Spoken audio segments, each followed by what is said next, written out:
off a couple of screens. Esquivel to Garcia. Off the deflection. Los Fresnos comes back and wins. Now Santa Maria will put up a three. Bang! Santa Maria! Here's Warner. Here comes the head of the jam. Counted for two. Field. Adios! And the Falcons win on a walk-off. And it's saved.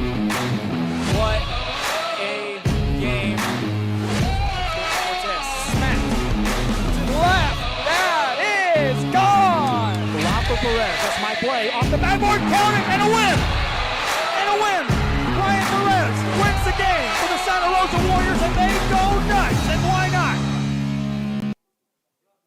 Welcome once again, one and all, to another special show here at Luke Fruia Buick GMC in Cadillac. I'm Jacob Young. This is Rio Sports Live Network, Talking Sports here this afternoon. A lot to, of course, get to in this hour-long show. It's going to be very interesting, to say the least, because, well, I mean, we have so much to talk to, so much to talk about, so much to get to in general from, of course, well, high school basketball playoffs. Girls basketball, of course, ended their official regional semifinals last night. All those games have been played and officially done and dusted. And then, of course, we had the boys basketball tournament starting this past week, or this past, of course, Monday and Tuesday, to say the least, and had all those games wrapping up yesterday, which was pretty interesting as well. Some almost upsets, to be exact, from what, of course, we looked at. And then, of course, going on to, well, a lot of soccer action last night, as that soccer season is slowly but surely wrapping up as well. We have about 2 more weeks of that before it really starts to get fully into, well, the season almost done and dusted.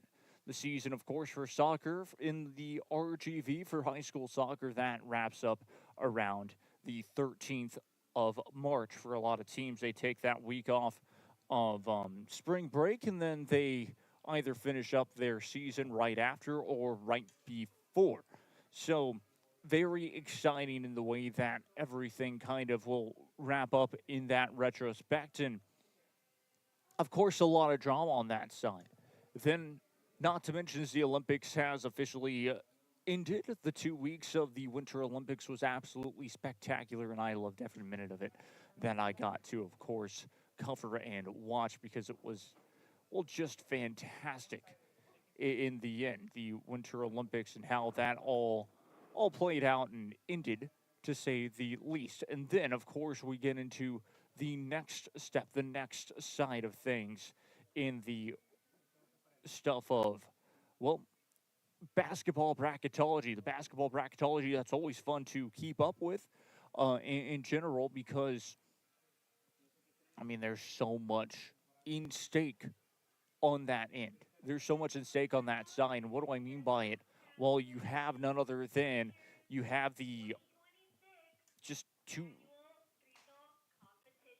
you have a lot of things, of course, that kind of go on to it. And so that's going to be interesting. Of course, we always like to start off the show with just talking about about what Rio Sports Live Network has in store for you for the rest of this week. We don't necessarily know too much. Check the social media for the games coming up this weekend for, of course, teams and what we're expected to cover and all of that fun stuff, because there's still going to be a lot. There's still going to be a lot of coverage for this weekend. I can guarantee you that for Friday as well, from soccer and all of that fun stuff, because there's just a lot to talk about. So, yes, we're going to take a quick little break, and we'll be right back. Stay tuned. It means a lot to me. TSC has changed me to make me realize that I can accomplish things. Just don't give up. I've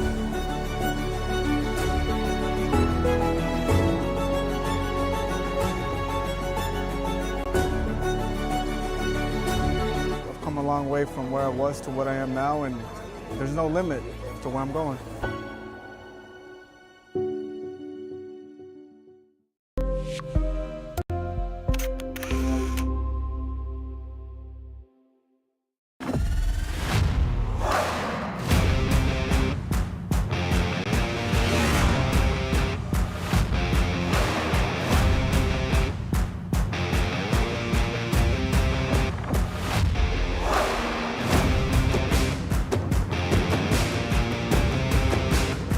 Elevation, AT4, AT4X, Denali. Case closed. Fruia GMC. We're professional grade.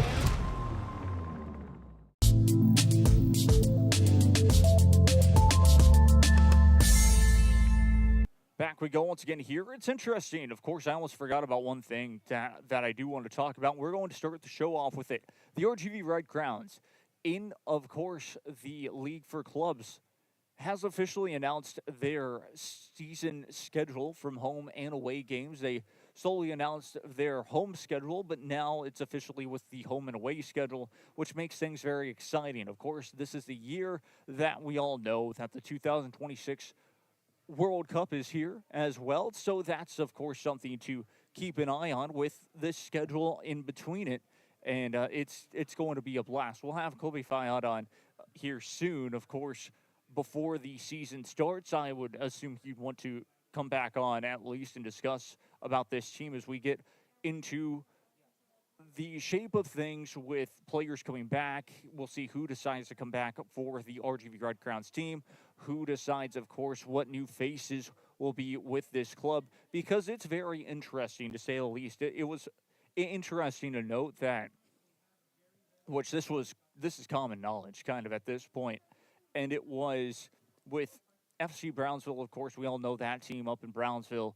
There was another team that started in Brownsville as well. It's called Brownsville Soccer Club. So Brownsville Soccer Club, of course, they joined into the League for Clubs. And it had to be unanimous as well for every club to basically get invited in. And the big thing was, of course, another club wanted to come in from the RGV. That was FC Brownsville. And FC Brownsville, of course, they're an interesting bunch, to say the least, because what the key is here is FC Brownsville, that team, the Explorers. They come from a league of the UPSL. They were in the NPSL at one point, and it's kind of more of a club. It's a organization more of anything, where they have a lot of different teams playing from U8s to U18s and all that fun stuff. Their goal, of course, to try and make it into the USL Championship. That folded very quickly, their dream of that, and it was interesting, to say the least, for all of it. Well, you come down to it, they tried to get into the League for Clubs, and Brownsville Soccer Club said no. That was kind of how that ended. But here are the RGV Red Crowns and their season. Who will they be playing, when, and where? Home opener officially is the first match of the season. And it actually starts earlier than expected. May 16th, 7:30 p.m. will be the kickoff time. And it's going to be against Coyotes FC. The Central Texas Coyotes FC is going to be their home opener on the 16th of May. Kickoff time at 7:30. Then, right off the bat, on the road in Brownsville, Texas, it will be, it will be, yes, indeed, a road match, which will just be down the road in Brownsville. Will be against, Brownsville, Texas Soccer Club. That's going to be the first taste that we get of the expected El Clasico, the rivalry, to be exact. And then, that's on May 23rd. Then, against Austin United FC will be their next home match on May 30th. And that's going to be fun. It's going to be the RGV Red Crowns Bark in the Park night, which will be very cool as well. Then they'll go on to Westlake, Austin Westlake, for FC Westlake. That's June 6th is when that will happen.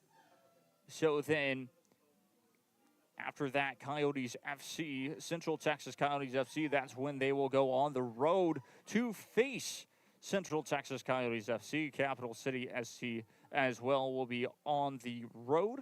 There will be another Austin team. That's as far as their traveling is going to be, to Austin, and then they will be on the road against Austin United FC June 20th at 7:30 p.m.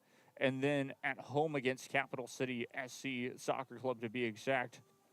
That's going to be First Responders Night. That's on June 26th at 7:30 p.m. After that, they will head on to the final stretch of the season.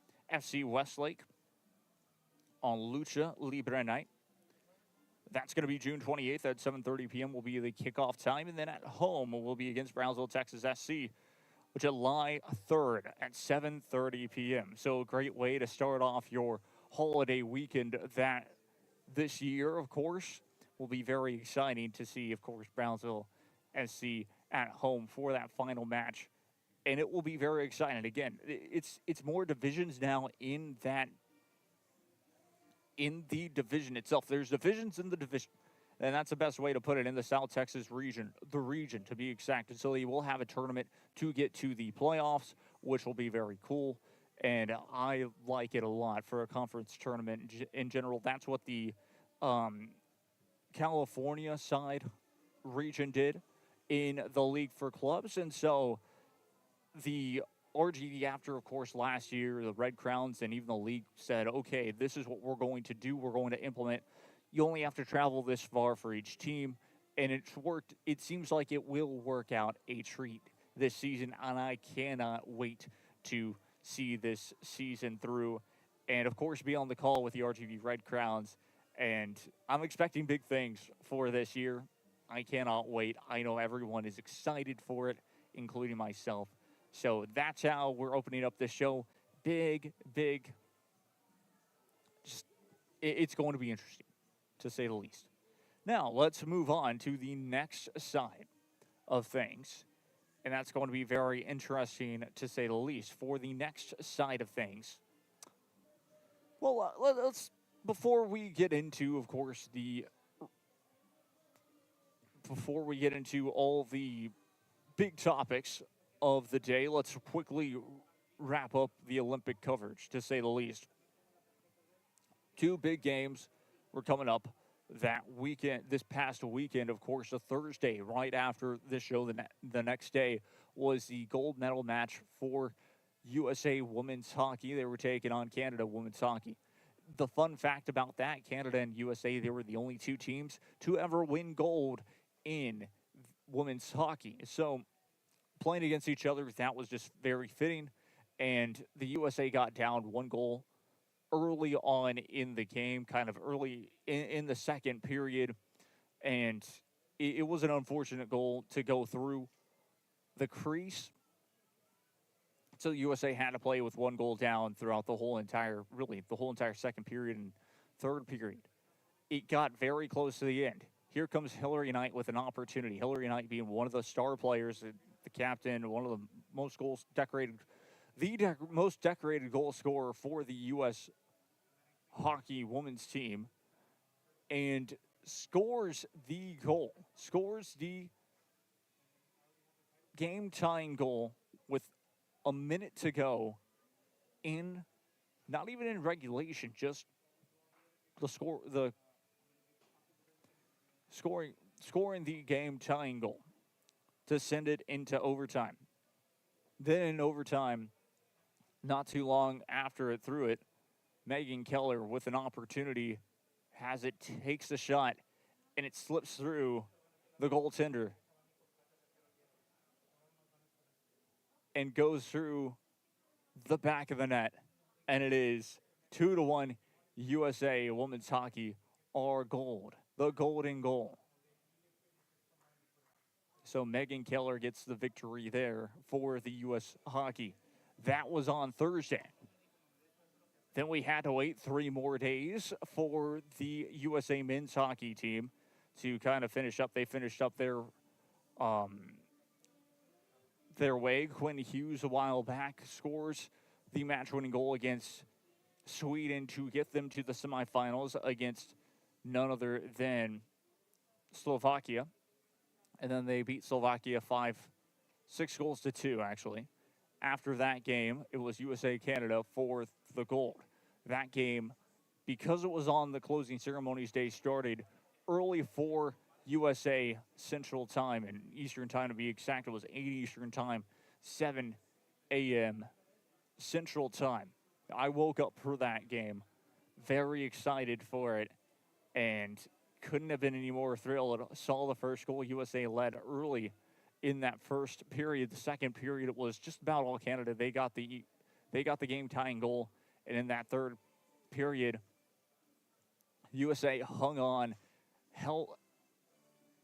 Hellebuck is the goaltender's name, from Winnipeg to be exact, for Hellebuck for the U.S. He made tremendous saves to the point of where, one, he just put his stick out in time to get the save, to not allow it to go through the crease, and kept Canada scoreless in the third period. Quinn Hughes' brother, Jack Hughes, goes to the penalty box late, and the USA were able to stay and make sure to get the victory, to have a chance in overtime. In overtime for the Olympics, it's a little different. It's 3v3 hockey instead of 5-on-5 hockey. I think it's absolutely a blast either way. 5-on-5, 3v3. It's nerve-wracking stuff. And sure enough, USA had a chance. Jack Hughes as well during that game, he got high-sticked, which means the high-sticking penalty was called. He gets hit in the face by a stick, chips his tooth, blood everywhere in his, of course, in his mouth because, he's missing half a tooth, and goes in, has an opportunity in overtime, gets through the defense, able to pass it to his teammate, who holds the puck a little bit, sees him open left side of the crease, takes a shot, beats him glove side.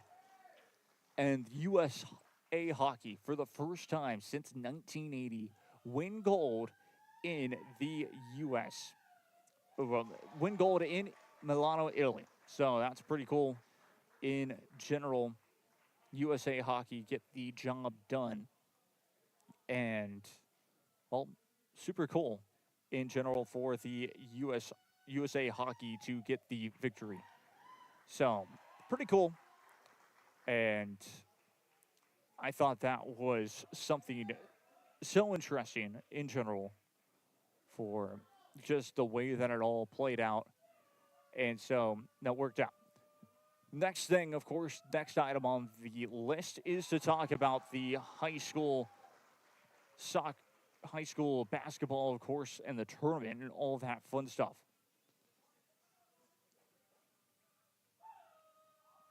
For the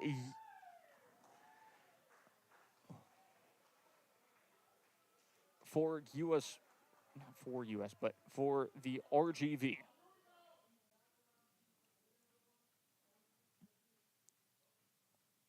For the RGV, it was going to be very difficult for the girls' basketball side of things to advance as they were getting into the thick of things, into the regional semis, to face off most likely against San Antonio schools like Cedar Park, like even in the 6A realm, against Austin sides that happened to be against the number one team in the state against Austin Westlake, was who Harlingen High School were facing off against. Harlingen High School were not victorious in Victoria West, as they ended up losing. As for none other than other teams, McAllen Rowe could not get the job done in girls basketball. In the boys basketball side of things, though, it only started with the by-district side of things. McAllen High School got the job done against Ed Couch Elsa. At Ed Couch Elsa, they didn't even get to host their first round. And then, in the first round over in Los Fresnos were taking on Wesco High School. They met very easily in the first round, and it was going to be interesting to see how both of those schools played against each other. Wesco High School got the job done. So that was fantastic for Wesco High School getting the job done in the end. Of course, on that call was Zamaripa. He did a very good job for how big the stakes were in that game. Meanwhile, in Harlingen High School as well, Harlingen High School got to host none other than Edinburgh North High School. So Edinburgh North High School played against none other than played against Harlingen High School, and that game went back and forth. All of a sudden, it was overtime at the end of 4 quarters of play, and Harlingen High School hung on and won in overtime, in an overtime thriller. So something interesting, of course, to note in that one is we almost had ourselves an upset in the first round of boys basketball play. And it was kind of back and forth. We're going to take a break. When we return, we will talk about none other than girls soccer. That was just your rundown of the basketball side. And, of course, we'll talk a little bit about the rankings because, of course, you and I both know I love me a good rankings for soccer in general. And on the girls' side of things, of course, I still have a lot to talk about for that. And on the boys' side, really, there shouldn't be that much to change except probably just one thing of, again, we'll talk about. We'll be right back after this. Stay tuned.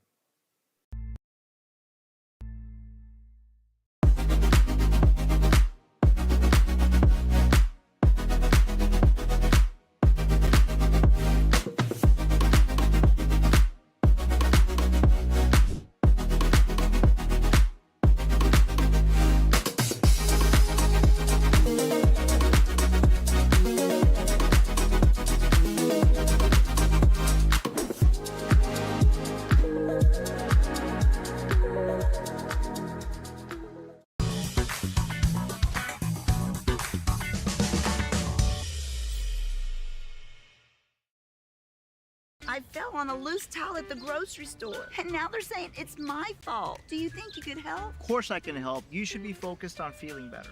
Oh, thank you, Law Champ. Hey, do you think I can get a selfie? Of course.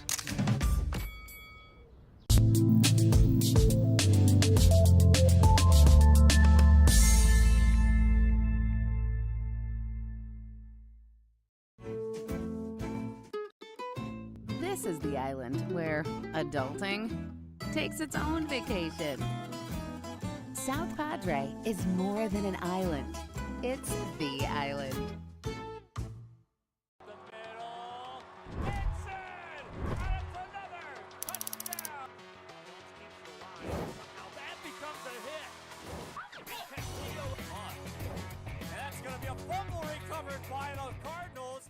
Turn your passion into a powerful career at Texas Southmost College. Our automotive technology program will train you in everything from maintenance to full vehicle systems repair. Earn a certificate or associate degree and get certified to work as a C maintenance or B-level technician. You'll be guided by seasoned instructors who have decades of real-world automotive experience, helping you get ready to roll into the industry. So take the wheel and apply today at tsc.edu.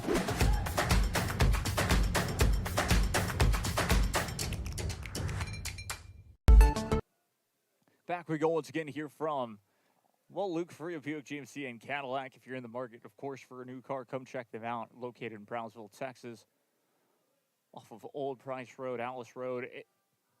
Fantastic place, of course, to come and shop. They're so friendly and, well, they'd be able to set you up with a new ride.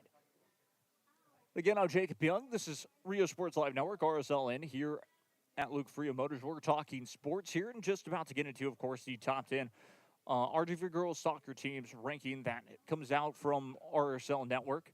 And, of course, it's fun to talk about it because, I mean, it gives me something to talk about. It comes out every week. It hasn't necessarily changed too much, and it really shouldn't change too much in general in my eyes because, well, I mean, we're more than halfway through the season. And it's been a fantastic season so far for a lot of these sides that are top 3 to top 5. And some of them, of course, have had some close losses that have been very unfortunate for them to not get results. And so they're in the places where they're at in the top 10 rankings, or they've just missed out on being in the top 10 in general. And so, of course, for my top 10, before I read out the actual top 10 that RSLN has put out, my top 10 would still be McAllen Memorial at 1, Harlingen High School at 2, McAllen High School at 3, and then really Brownsville Rivera would stay at 4, Wesco High would be at 5, and Harlingen South at 6, McAllen Row at 7. I'd say Edinburgh Villa at 8, and Edcouch Chelsea at 9, with Edinburgh North at 10. I don't really have a problem with most of this top 10 as we read it from Rio Sports Live Network. What does their top 10 have to say? It's Harlingen High at 1, McAllen Memorial at 2, McAllen High at 3, Brownsville Rivera at 4, Wesco High at 6. Check that. Wesco High at 5, Harlingen South at 6, Nicky Rowe at 7, Ed Chelsea at 8, Edinburgh Villa at 9, and Edinburgh North at 10. Okay, well, let's tell you exactly why I would put why I would switch out 1 and 2. As for me, I just believe seeing how the District 32 6A is compared to District 31 5A. That is my key of why I would change that side of the top 10. Yes, give credit to Harlingen High because those wins are important. It's important for them to blow out those teams by that much. 8-0. They took a break, of course, this past Tuesday. I don't believe they played anybody. They play somebody this Friday, which will be key. Let's tell you about exactly who Harlingen High School girls soccer play this Friday. Harlingen High girls soccer this Friday will play against none other than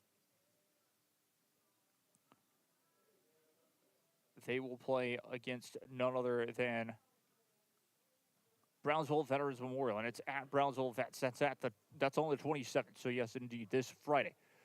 Why do I believe that? Of course, I will say this: McAllen Memorial are an upset watch every single game that they play, just like Harlingen High School are. The reason, of course, being, well, those top teams, they always want to beat those smaller teams, those teams that are fighting for a playoff spot. They don't necessarily have too much to lose compared to the teams that are up top in the rankings, in the state rankings and all that. And so that's why I believe Harlingen High School girls soccer in the state rankings deserve to be where they're at right now. In the 6A state rankings, I believe that they're number 2, if I'm not mistaken. As high up as basically you can be, I don't expect them to be number 1 because it's really difficult to judge who can be number 1 and number 2. And that's the truth because, well, guess what? Harlingen High and McAllen Memorial, they don't face off against each other throughout the whole entire year. They've only faced off against each other in a preseason friendly at the start of the year before both of these two schools even had their teams yet. We're talking one of the players for McAllen Memorial, Ava Thomas, was still focused on basketball. She's a dual athlete, a dual sport athlete. And, of course, still is focused on making sure that McAllen Memorial could make the playoffs for basketball in general. And it's a lot like that. It goes a lot like that in general. And then Brownsville Veterans Memorial High School playing, of course, they're on the road for Harlingen High School. That's going to be a very difficult match for them in my eyes.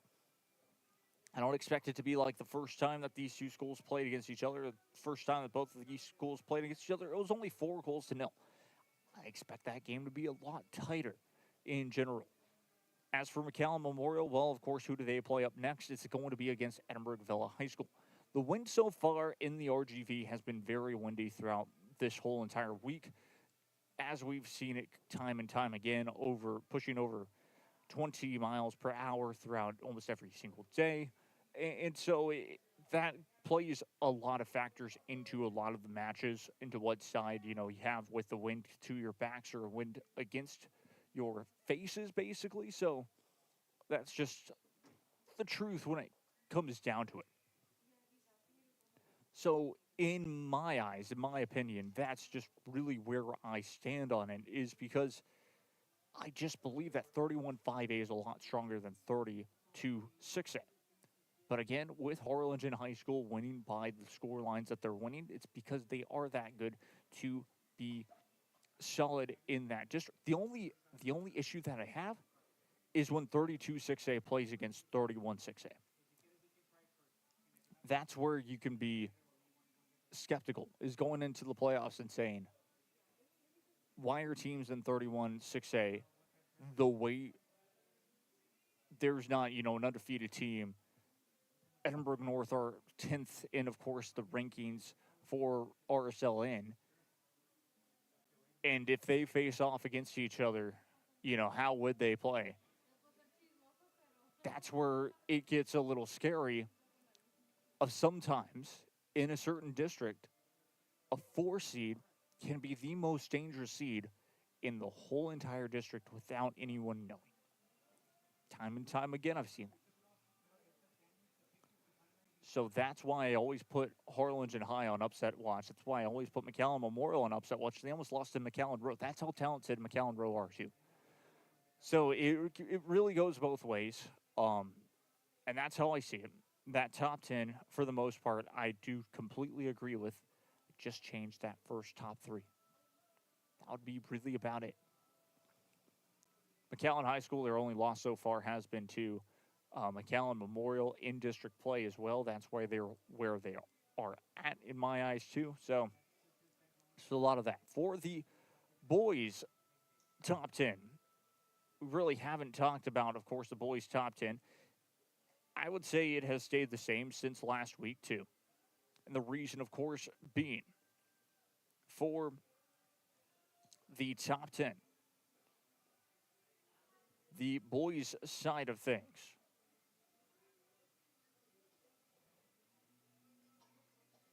Let's read what the boys' soccer top 10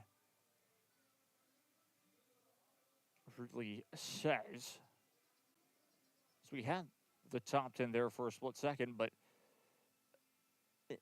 it was interesting because if I'm not mistaken, yes, indeed, they had, Progresso over Idea Donna, which I believe Progresso playing in the same district as Idea Donna. We all know what happened with Progresso. They were caught cheating again.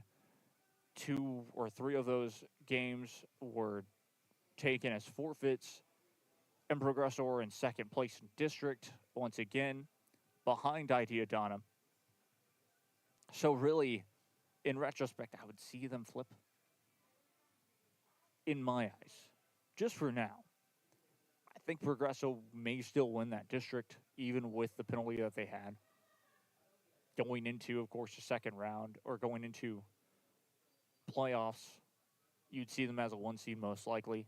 And if not, they would be any spot that Progresso finish in district. Won't matter. It'll be like a number 1 seed. So, I don't know. We'll see how it all plays out in general for that top 10. But here's what the RSL Network top 10 is. La Jolla Palmview is 1, Sherryland Pioneer 2, Sherryland High School are 3. Edinburgh Economies are 4 with Brownsville Porter as 5. Brownsville Veterans as 6. Brownsville Lopez at 7. Progresso at 8. Brownsville Rivera at 9. And Idea Donna at 10. Brownsville Lopez back inside, of course, the top 10 after they've continued to win after, of course, Brownsville Lopez were caught cheating. And they had to forfeit a lot of their games, including 3 district matchups, which let's tell you quickly about where Brownsville Lopez stand in 32-5A. For Brownsville Lopez boys soccer, they are still on the outside looking in at the moment. They should be, the Lopez Lobos soccer team should be in a great spot to make district. They actually find themselves, according to Max Preps, in 4th place now at 8-5. Harlingen South find themselves in 3rd, Brownsville Rivera in 2nd, and Porter in 1st. Donna North, according to Max Preps, are right on their tail at 8-5 as well. Brownsville Lopez, what game do they have coming up this weekend? That's going to be very big. They won 2-0 over Brownsville Pace as well on the 24th. That was a big match that they were able to secure a victory for. And you go after, of course, the Pace game. It was to Wesco East on travel to Wesco East on the 27th to face off against them at 7:30. This should be a victory for Brownsville Lopez. They face off against Donna High School on the 13th. So realistically, on this schedule that I have in front of me for the rest of the season for Brownsville Lopez, they should have no problem with winning it. At Wesco East versus Harlingen South High School, at Ed Calchelsea versus Mercedes, and at Donna.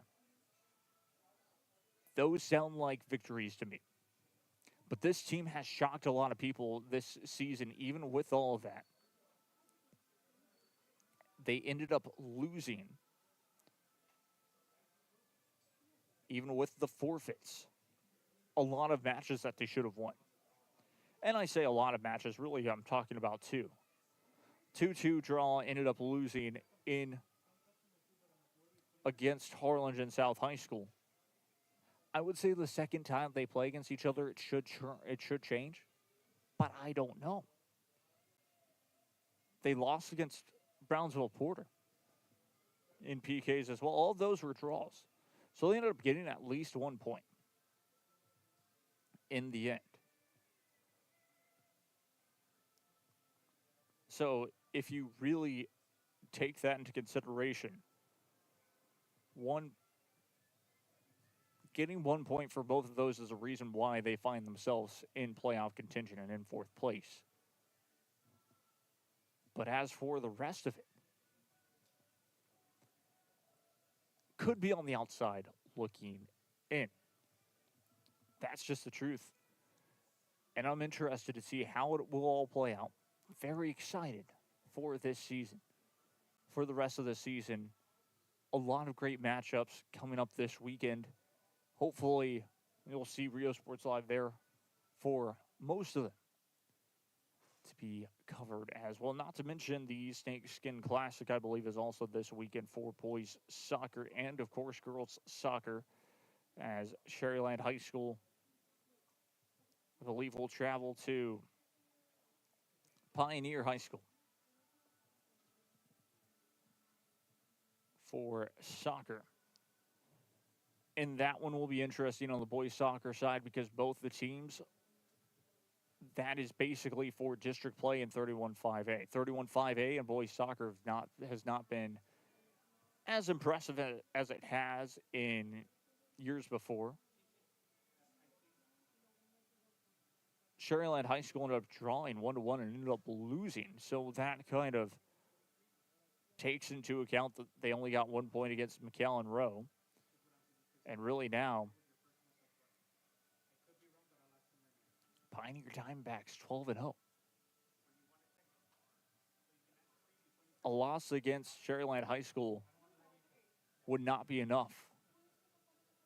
Pioneer would have to drop a game somewhere along the line before the end of the season. As I'm looking at it, as Pioneer Diamondbacks were able to take care of business against McAllen Memorial 4 goals to 0. McAllen Memorial still have not been able to win a match this season. So on the 27th, check that, they actually play against McAllen High School at home. Sherryland Pioneer Diamondbacks. That one should be a great matchup, especially on both ends. It's the first time for the boys soccer they were able to defeat McAllen High School 5-1. So should be very interesting. Looking forward to the rest of that schedule.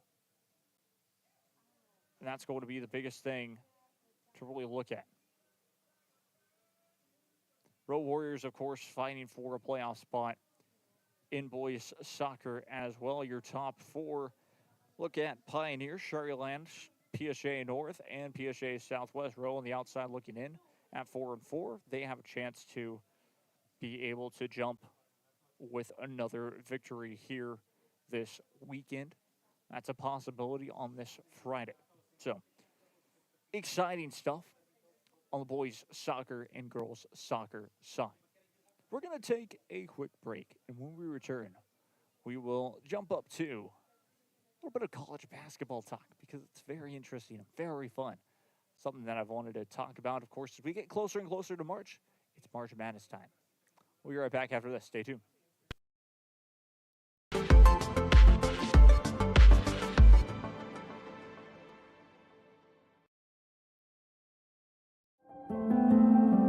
No matter where you are in life, Texas Southmost College is here to help you move forward. Whether you're starting fresh, changing careers, or gaining new skills, TSC has affordable programs designed to fit your goals. It's time to take the next step. Think big. Think bright. Think TSC.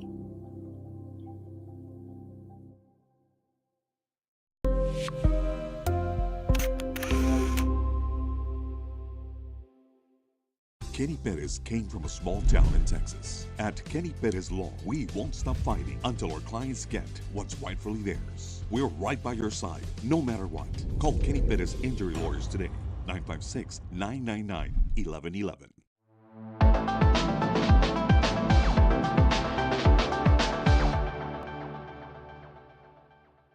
Permatemp Personnel Services has been servicing local businesses for the past 29 years. Leave the hiring to us. Let us become your personal hiring guru. We have a network of skilled employees to fit your needs. Your success is our strategy. Don't hesitate, call us now.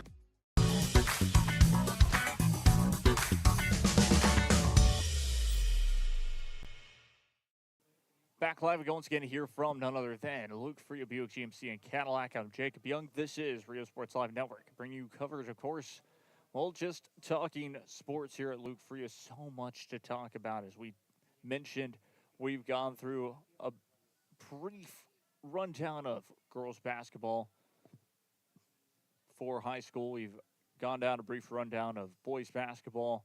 And we talked a lot about, of course, boys and girls soccer in the top 10 and all those fun things for a couple of course, teams that are at the top of their districts. They have tough games coming up this weekend and should be fun to see how those all play out. Now moving on, of course, to a very fun time. It's getting closer and closer to March. We end February this week, and then by Monday, it is March. And so March Madness is around the corner, and that is when we talk about none other than, well, college basketball and the grit of it all. Right now, of course, bracketology as updated February 25th at 9:14 a.m. There's still a lot of games, of course, to be played, especially tonight on College Hoops on Wednesday. One of the big games to mention will be for Texas A&M University. They play, I believe, against Arkansas here this evening. Let me triple check on that. Texas A&M basketball. Why do I bring up, of course, Texas A&M Aggies for their basketball? Well, it's one reason only. They're on one of they started to trend downwards for a couple of weeks on about a 3-game losing streak. It was very difficult. They came back and won against Ole Miss, which was a big victory for them to get back on track. And then the Texas A&M Aggies came back that weekend, that same week, in the weekend, getting the job done for the victory. And that was actually on the road, and that was against Oklahoma, and won there. Now, traveling to Arkansas, facing off against number 20 Arkansas, Texas A&M this season have not had a victory over a ranked team just yet in the regular season for the men's basketball. So that's something, of course, to keep an eye on. If Texas A&M can get the victory, that would be their 20th win of the season, and they'll be trending in the right direction. A lot of the analysts are saying that if Texas A&M wins that game, they would move on up and grab a higher seed, or a lower seed, I should say, than where they're at right now. I believe where they're at right now is closer to an 11 seed, if not a 6 seed, around there. And we'll, of course, talk about it here in a second, as I was just telling you all about the bracketology. So a lot of it will change by tomorrow. But for today, this is what you have, your first four with Mizzou, Cal, SNCLRA, TCU, Howard, UMBC. That's your first four. Your 1 seed on the East, Duke. Of course, then you have St. Louis as an 8 with Clemson as a 9. Tennessee as a 5. Yale as a 12. Texas Tech as a 4. Liberty as a 13. Wisconsin as a 6. Michigan State as a 3. ETNST as a 14. Nova as a 7. St. Mary, California as a 10. Houston as a 2. And Navy as a 15. Let's look at the south side of the bracket right now. This is what it looks like according to CBS Sports. UConn as a 1. Merrimack as a 16. UCF as a 8.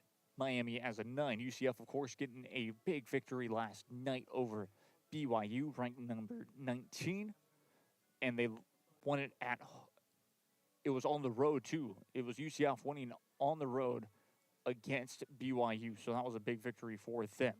Miami is a 9, Arkansas is a 5 right now. Yes, Arkansas as a 5 seed. So this is why it would be such a big deal if Texas A&M wins tonight, is because of how high up Arkansas are as a seed, and that would be a big net victory for Texas A&M University. South Florida as a 12, Kansas as a 4, Stephen F. Austin as a 13. We'll get back to Stephen, talking a little bit more about Stephen F. Austin here in a bit. UNC as a 6 seed, Miami, Ohio as an 11 seed, Florida as a 3, Austin Peay as a 14, and then Utah State as a 7, with Texas A&M University right now as a 10 seed. Bracketology is saying that if Texas A&M beats Arkansas, they could possibly grab a number 9 seed at that time. So it would be a big victory. Remember, Texas A&M still have to play Texas. Texas A&M still have to play a couple of other schools as well that are high up in the net rankings. And if they can get the job done there with playing a little bit more of that buckyball style, then, well, they have a chance to potentially get back to a 7 or potentially 6 seed by the end of the regular season. We would wait and see how the conference tournament would go, but I don't believe that that would really dictate any more chances for Texas A&M University. Purdue would be a 2 seed. Marshall would be a 15. So let's look at, of course, going all the way back to the Midwest region. Michigan, the University of Michigan getting the number 1 seed. NC State is an 8. UGA is a 9. Vandy is a 5. Belmont as a 12. Nebraska as a 4. NC Wilmington as a 13 seed. St. John as a 6 seed. UVA as a 3 seed. North Dakota State, yes, that North Dakota State as a 14 seed. Iowa as a 7 seed. Auburn as a 10. Iowa State as a 2. And Wright actually as a 15. No Wright State, just Wright as a 15. Let's look at this. Arizona as a 1 seed. LIU as a 16. SMU as an 8. Texas as a 9. Louisville as a 5. High Point as a 12. Bama as a 4. Utah Valley as a 13. BYU as a 6. Ohio State as an 11 with Gonzaga as a 3. And UC Irving actually as a 14 seed. UK as a 7. UCLA as a 10. Illinois as a 2. And Portland State as a 15.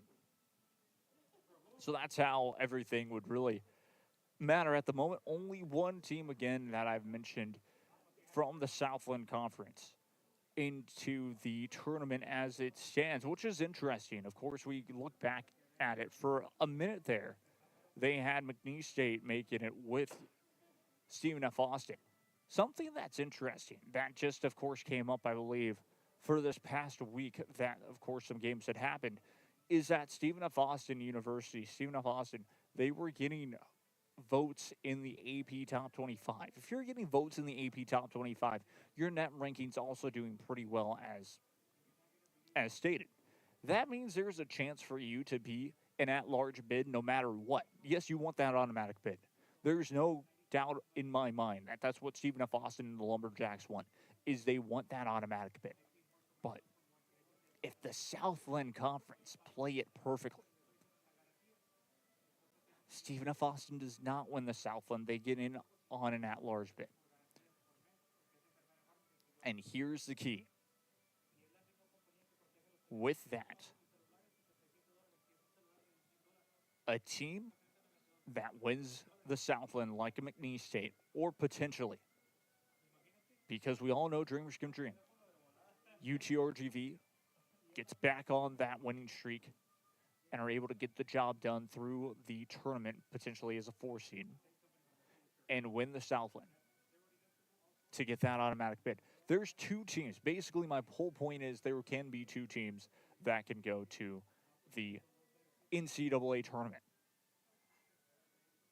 Because if Stephen F. Austin are receiving votes, there's a good possible chance. There's a good chance that they're already in no matter what. that a Southland Conference tournament winner can get in as well. Of course, there's still just under a month to go. Still over like 4 games left to play for a lot of teams, so there's still a lot that can happen. That's on the men's side. The women's side is completely a toss-up for myself. I haven't been focusing much on it in general because normally when it happens, when, of course, I'm a Texas A&M Aggie fan, have been. Basically, I've gone there all my life and things. So when their team isn't necessarily doing too well, I'd normally kind of tune out until closer and closer to the dance. Because if there's one thing that I do love, it is those upsets. And well, I can tell you one thing. TCU women's basketball seem like, to me, they can be the favorites to win the whole thing. With UConn, of course, in that Final Four. So, TCU, UConn, if the seeding arranges perfectly, they could definitely make it to the Final Four. That's two of the 4 teams in general. You can hear that sound, of course. That is the beautiful Cadillac sound.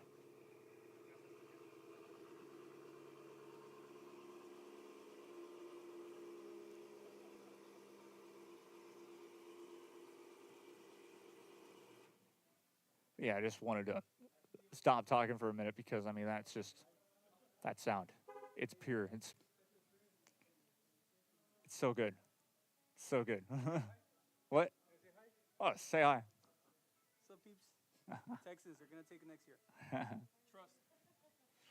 Well, there you go. But, yeah, it's going back to it. Let's, of course, focus back up. It's just, yeah, that's what I see, of course.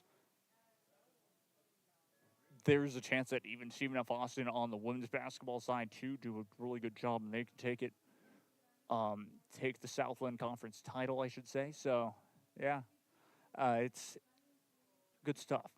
Now, what I wanted to do was finish off with talking about college baseball. Why? Well, because I've been loving college baseball recently. I forgot how much I missed it. And a couple weeks ago, it was the Daytona 500 weekend, to be exact. I went to the Sunday UTRGV baseball game. Beautiful weather, absolutely gorgeous and perfect. Went there, forgot how much I missed watching baseball live. And it was glorious. And so, it was so cool. And notice that UTRGV baseball, they're not going to do too bad this season. And then Texas A&M baseball seems like they're going to be fine as well, and all that fun stuff. So, a lot to, of course, talk about in that. Well, there were some Tuesday games. Of course, UTRGV, they took the series against the Houston Cougars this past weekend. And so that was a big series victory. They lost against Texas Tech in, I want to say dramatic fashion, but that's no dramatic fashion. They lost to them fair and square by 15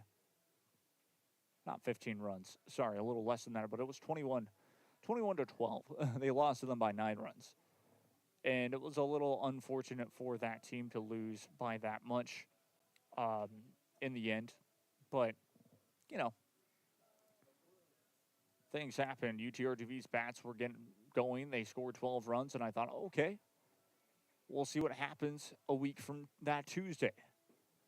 Well, UTRGV took the series against the Houston Cougars, and it felt more confident because, again, they were scoring 8 runs, and they didn't allow much for the Houston Cougars to score a lot more runs. I don't necessarily know how well they'll do in the Big 12, Houston, to be exact, for baseball, but who knows. And then UTRGV played against the Texas Longhorns at Texas, and the Texas Longhorns were able to win 14-0. Here's the key thing, of course, to remember about that game.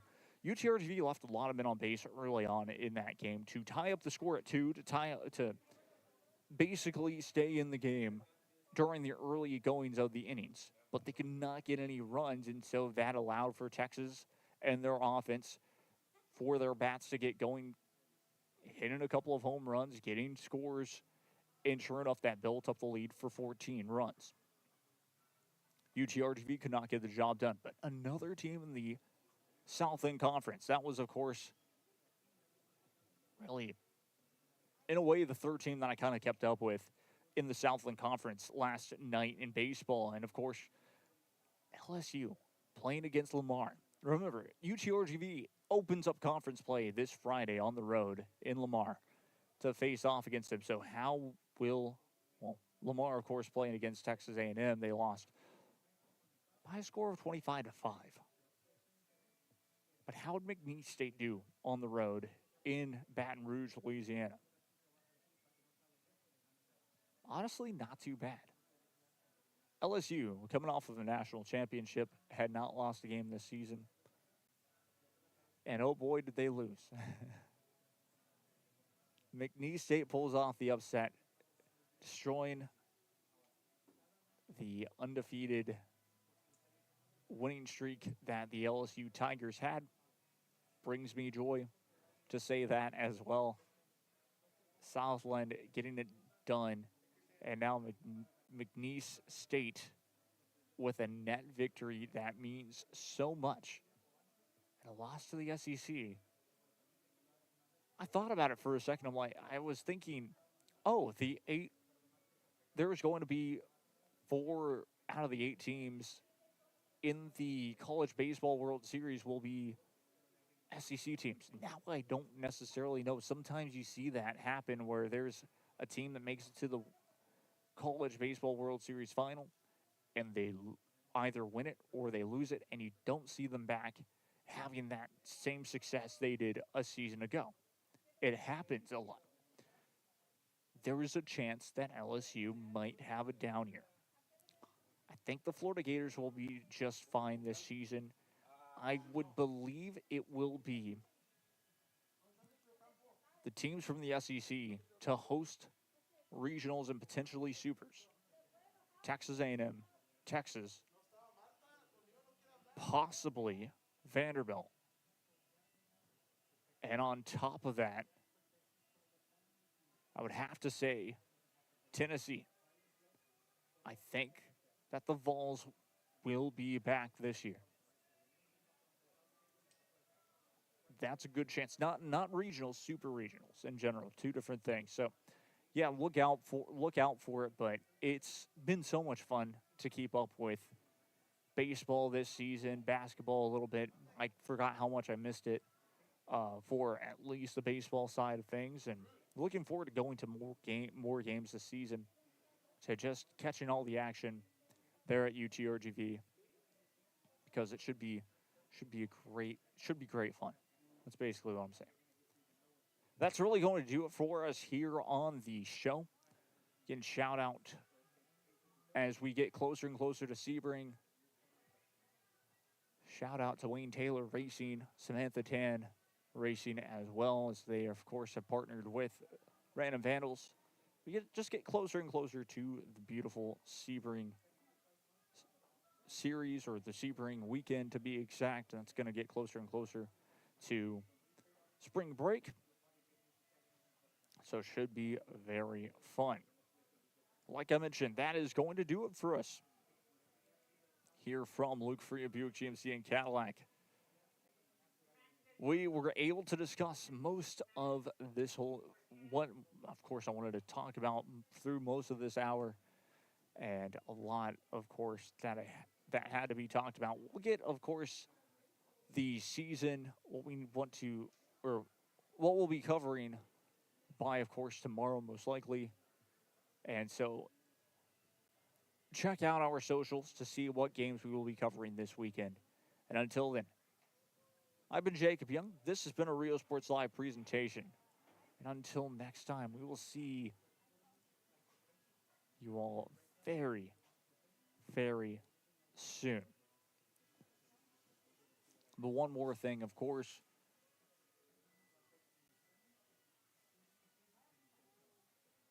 We'll check that, actually. We're just going to end it. But I've been Jacob Young. This has been a Rio Sports Live presentation.